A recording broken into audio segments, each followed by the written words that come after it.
Mayor Don McCormick, it's August. How did that happen? It is, and I'm not sure, Paula. It's been it's been a pretty busy summer.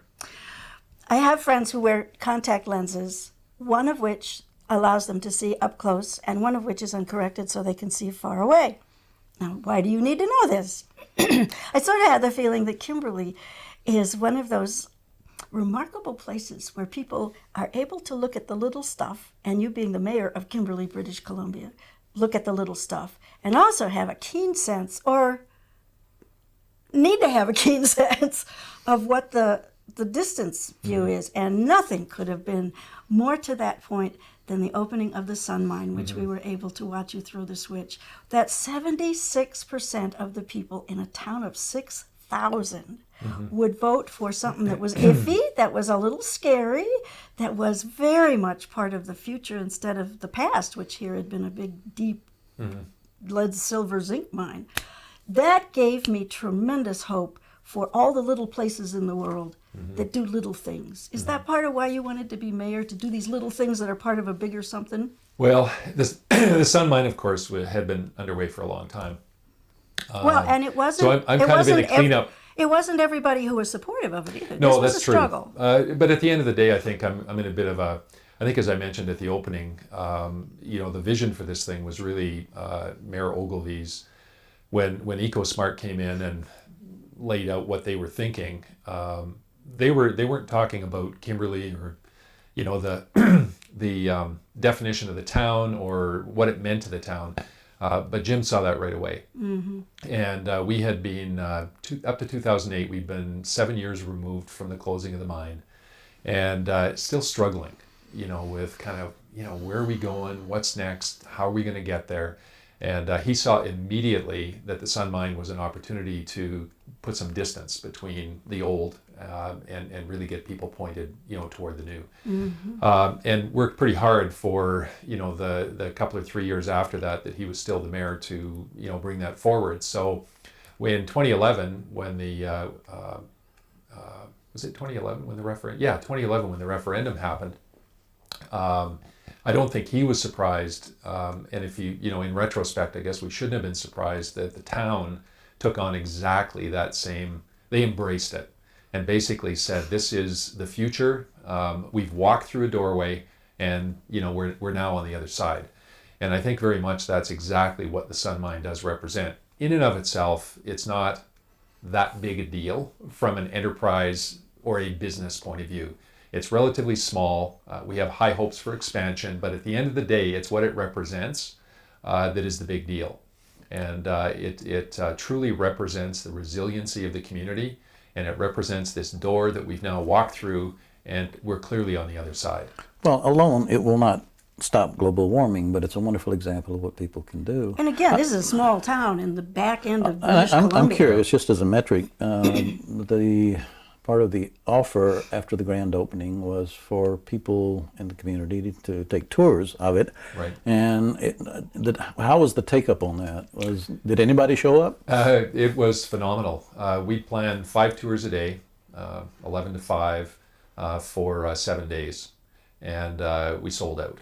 And in fact, Standing room only. The tours had sold out as of last Sunday, so the last 2 or 3 days, you couldn't even get on the bus if you wanted to get on the bus. So they're scalping tickets now. So we could have charged for this, But you didn't. but I think what it is, and interestingly, what I was told was that at least 75% of the people that have taken opportunity of that were locals. So clearly the local community was not only interested, at the time of the referendum or through the construction, but they want to see what the result is. They want to see what it is that we in fact have built or are building.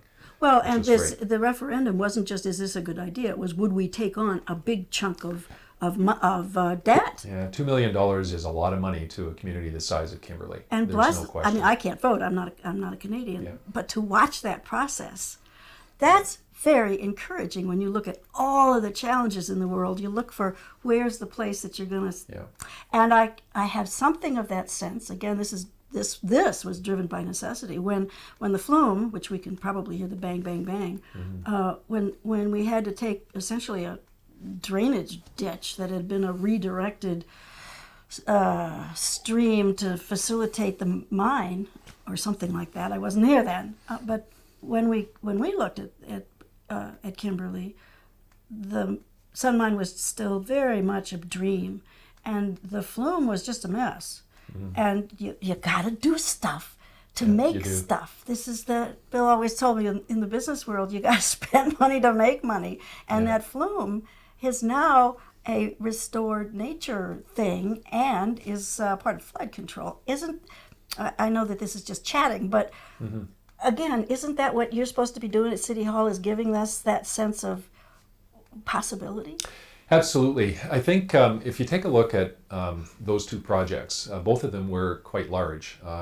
We just mentioned the Sun Mine was a couple $1 million that we had to put in, and at the end of the day, we're probably going to be investing, upwards of $4.5 million, maybe close to $5 million in the flume out of city coffers.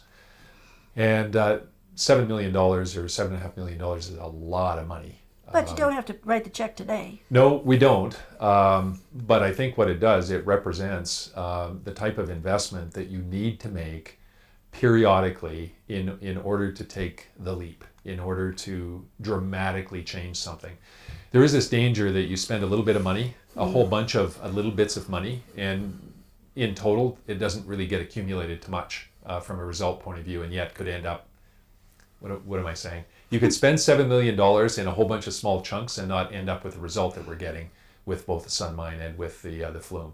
So there are times when you need to take a look at what needs to be done, and you need to figure out a way to make it happen. What's interesting, I think, and what I think we need to reflect on as we're finishing up both of these projects, is really the difference in the two of them and how they were managed. And I think we've learned some things about our competencies and what we can do, and what we maybe opportunities for improvement. Maybe we should stay away from, and at a very general level, or at a 50,000 foot view, with the Sun Mine, it was primarily a turnkey contract out to a contractor. Here, fixed price. Here's what we're getting for our money. The flume, on the other hand, ended up being a more or less. I'm not going to say develop as you go, although there was an element of that because of the way we did it in a bit of a piecemeal process. But the city took on way more with respect to the flume, way more responsibility than what we did with the Sun Mine. And as a result of that, it's ended up costing us an awful lot more money for that particular project than what it really should have. I mean, if in a perfect world, where the grants happen when the grants are supposed to happen and all the rest of it, we probably should have paid about $2 million out of that, $6.8 million project, and instead we're paying about $4.5 million. So that's a pretty tough lesson to learn about. It's an expensive lesson. It's a very expensive lesson. And we're going to be paying for it for a while. The good news is we're getting the product exactly as you said, Paula. We're getting a wonderful product at the end of the day that is going to do exactly what we expected it to do, and perhaps even exceeding expectations. And that's an important element as well. If you spend a little bit more on something, it still does what you intended it to do. And there's always a risk if you cut corners and try and spend less, that what you get is something less than what you had intended to be in the first place. So spending a little bit more isn't necessarily a bad thing, but you have to take the lessons and say, okay, if we were to do that again, what would we do differently to maximize the value that we're getting for the money we're putting in? Part of the trick in this, it seems, is the world has changed substantially in general, and with the mine closing, this community has changed more than most places. Well, and the mine never going to reopen. They've been very clear about that. It's mined out. Yeah. Right? Well, that brings up, we talked about you mentioned the closing of the mine. I'm sure you saw the letter to the editor from someone who overheard a counselor basically saying our next best hope, our only hope is reopening the mine. It surprises me that there are people that continue to believe that. It's like a cargo cult. Yeah. Ain't going to happen. Mm-hmm. But it is. I look at the demographics, and we've talked a little bit about demographics. It's surprising to me that anybody is still in what I view as a delusional state, but apparently that continues to be the case, and I assume there's still your constituents who believe that. Well, yeah, I personally I personally find it hard to believe that it would have been a city councilor that would have said something like that. I mean, I can't, refute that or confirm, but I just find it hard to believe.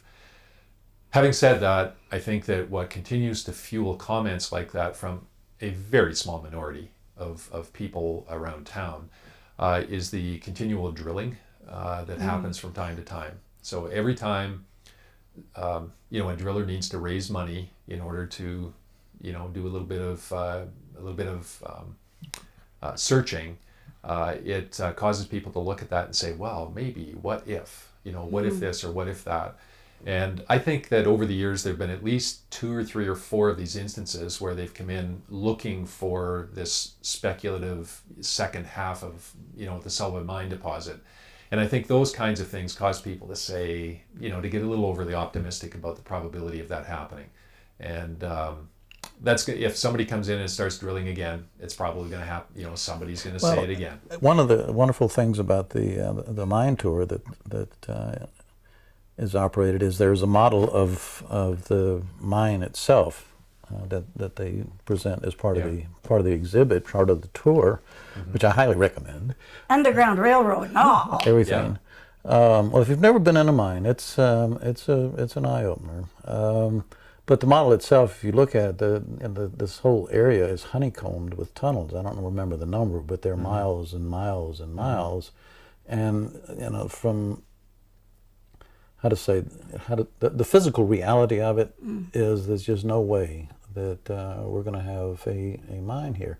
That's in addition to the challenges it reps. If it opened tomorrow, I at least would be, if there was something still there. Bye bye. Well, I would argue forcefully that it's a really bad idea for a whole host of reasons, not the least of which is, if you look at the Canadian economy today and the problems of being resource dependent.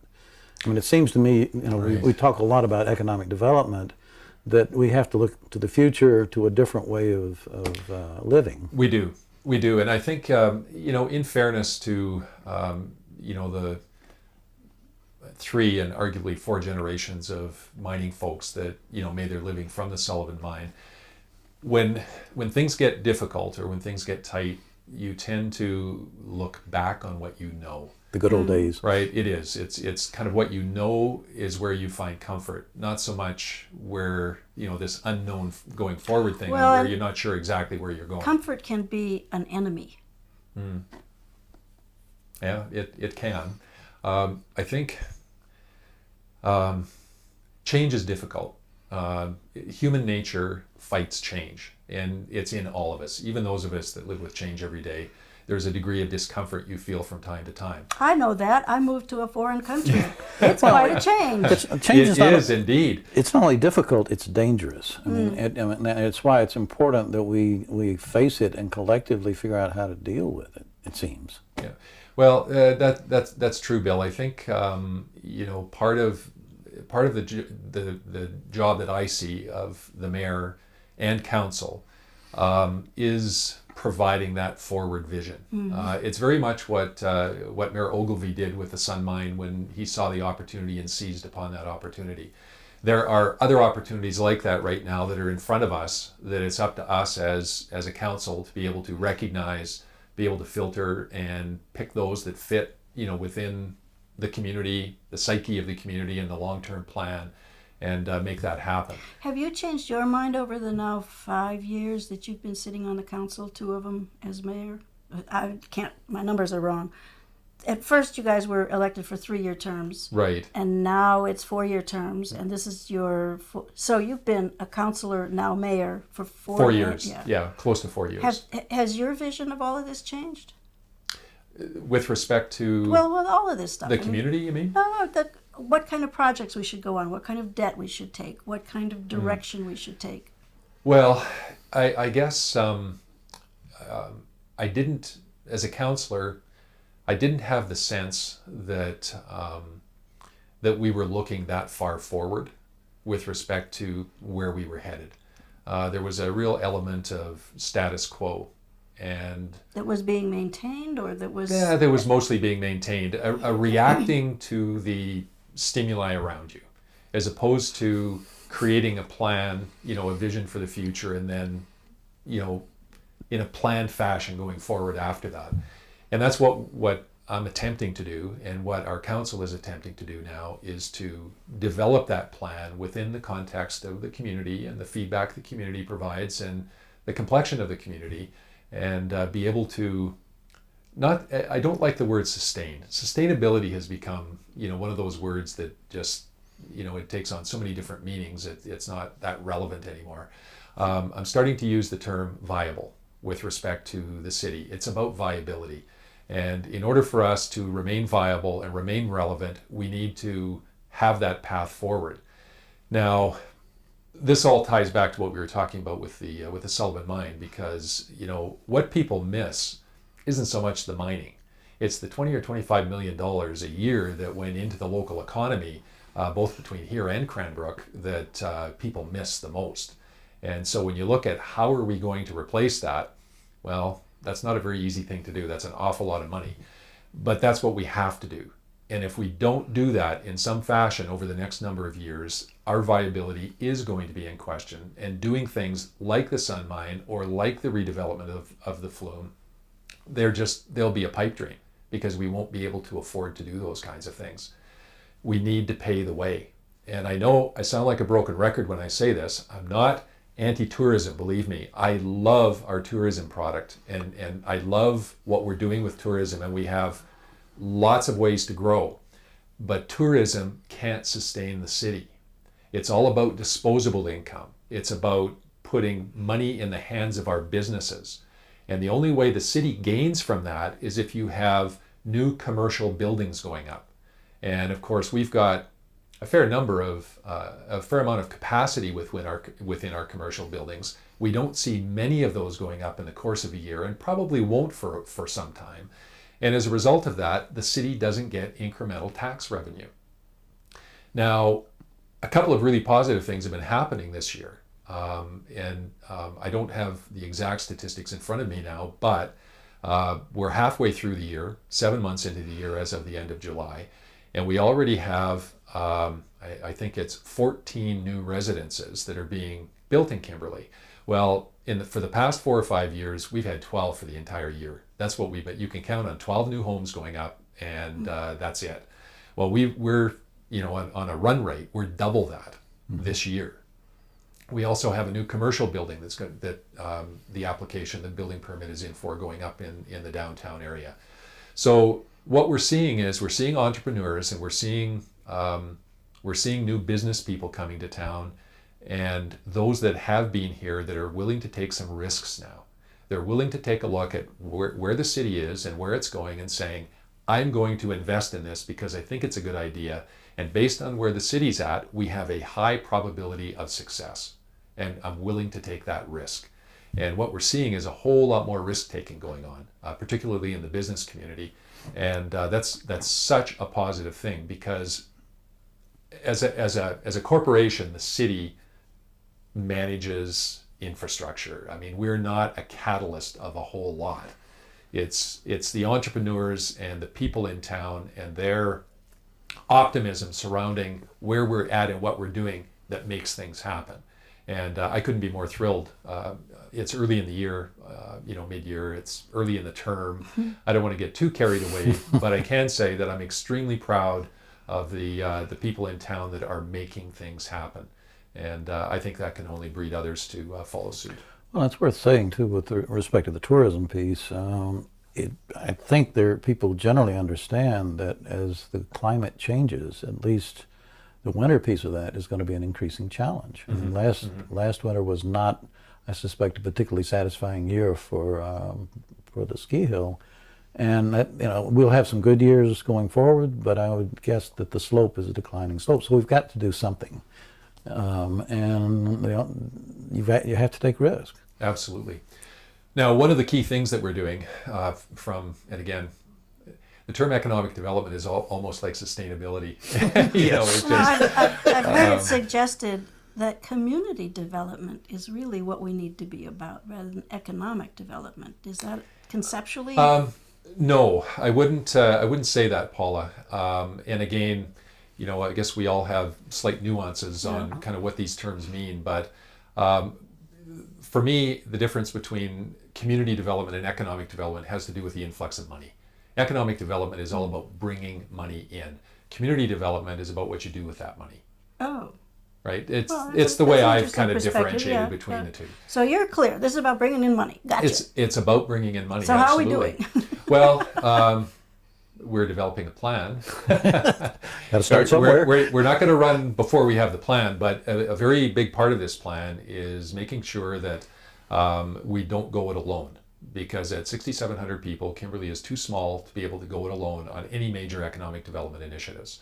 So we're working very closely with, or I'm working very closely with Mayor Pratt in Cranbrook right now to develop what is a regional, what's the best term? It's a business zone, an economic zone. I'm not sure what we're going to call it yet, but it's basically between Cranbrook and Kimberley.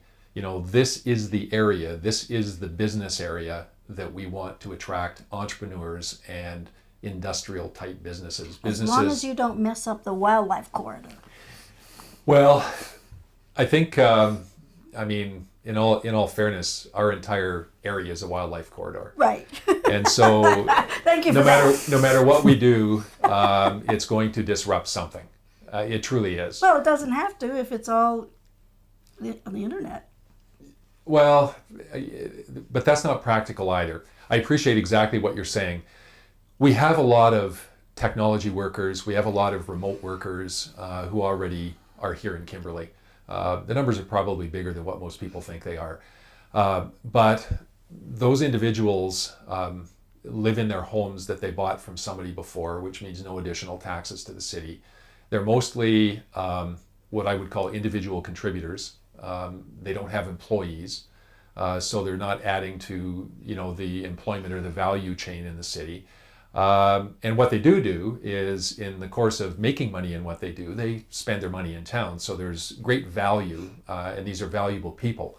But it's not the type of sustainable business that we need in order to create jobs. And when we talk about creating jobs, I'm not talking about, you know, $12 an hour tourism jobs. I'm talking about well-paying jobs that, you know, people in those jobs can actually raise a family on.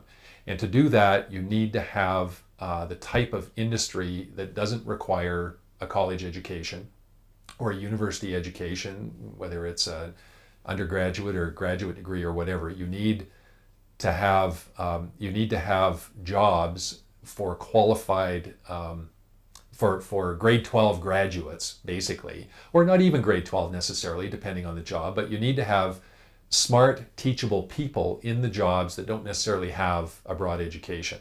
And that's manufacturing is traditionally where those jobs have resided. And we have those people here? We have a lot of those people here. We absolutely do. What we don't have are the jobs. And as I'm sure you know, manufacturing has changed radically in the last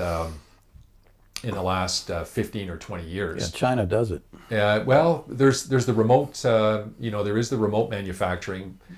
What that has meant, though, is that the manufacturing that is typical here in North America now is engineer to order, or what's referred to as ETO. And engineer to order is more specialized products. It's not widgets where you make a million of them. It's specialized products, and you are basically doing just-in-time kinds of manufacturing. And it's high-value product, and because it's engineered to order, the margins on those products are considerably higher than what they are for the widgets that are being manufactured in, you know, offshore or wherever they're being manufactured. As a result of that, the costs of bringing raw materials in or the costs of finished goods going out is less a factor.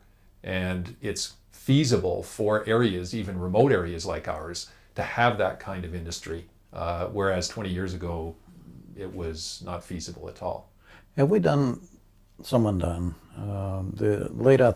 quantified the parameters? I mean, you mentioned transportation, which is obviously a challenge in a place as remote as both Kimberley and Cranbrook are.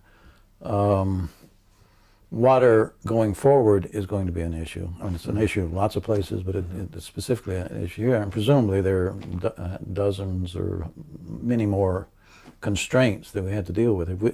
Have we identified those? Have we put numbers on them? Do we have models to help us understand what is and is not feasible? We definitely have a list, and it's a long list. There's no question.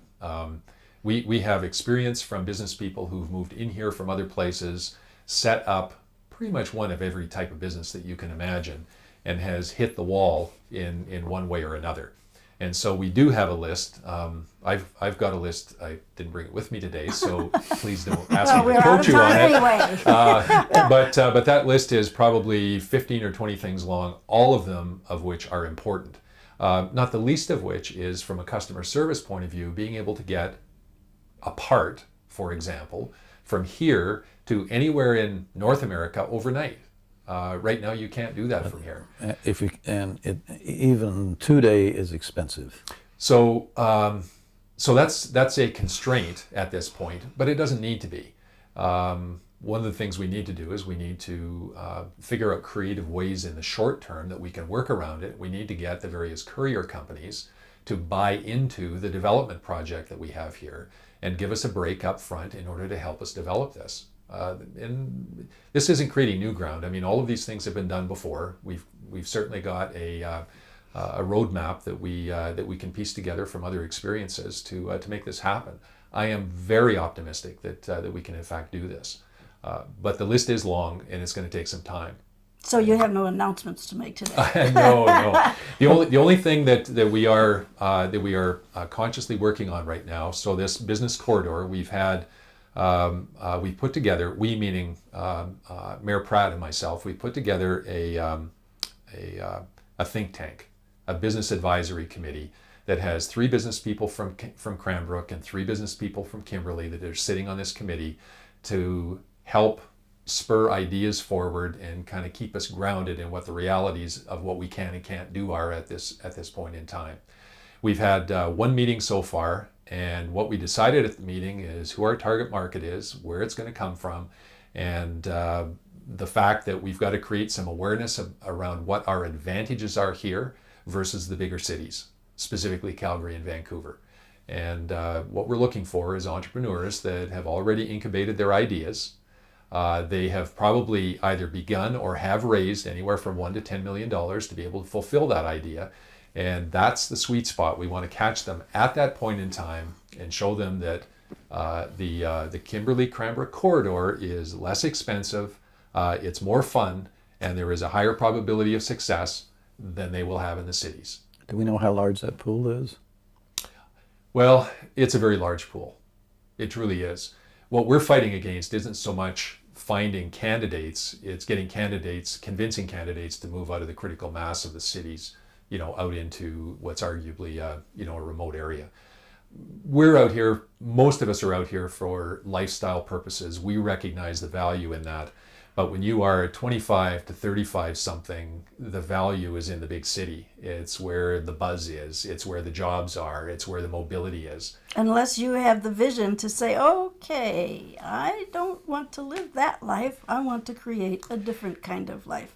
Well, that's right, Paula. And so I can think of a couple of people in that age bracket who have figured that out. And this is why one of the key big three in terms of the attraction is you can combine fun with work out here where in ways that you can never hope to do in the city. So it's a big part of the sell. Is that 3? There were 3. Yeah, well, it's less costly. I mean, lawyers in Vancouver are, I think, about $400 an hour now, and pressure to go up. So whether you're talking about professional services or just the general cost of doing business, it's way lower out here than what it is in any of the metropolitan areas. We've got the mixing fun with work, and what was the third? Something else. There was probably 2 or 3 others that I could add. Tape. So what we've done is Kimberley Council has set aside $10,000 from our economic development budget in order to create the awareness, the marketing that we need to do to create this thing called the business corridor. Cranbrook is doing exactly the same thing. So we have some seed money, and we're going to be going after some other funding now that we've put our money in to help make that a reality. That's August. Have a great vacation. Thank you, Paula. There's more.